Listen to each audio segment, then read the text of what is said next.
daripada yang sebenarnya. Silakan.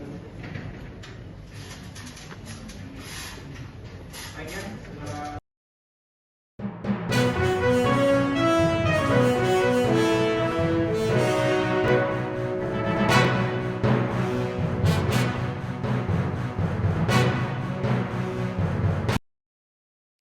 Ya, Tribuners, terkait dengan sidang perdana kasus calon wakil wali kota Metro yang digelar pada hari ini, kami sudah merangkumnya ke dalam beberapa poin pernyataan.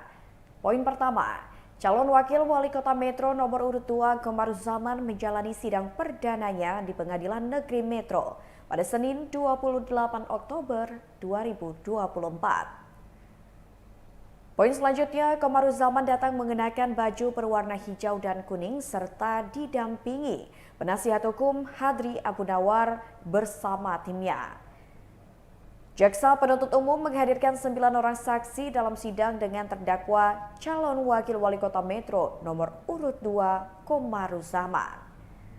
Saksi dari Komisioner Bawaslu Metro Hendro Edi Saputro mengatakan, penelusuran kasus calon wakil wali kota Metro nomor urut 2 Komaruzzaman berawal dari video yang beredar di media sosial TikTok.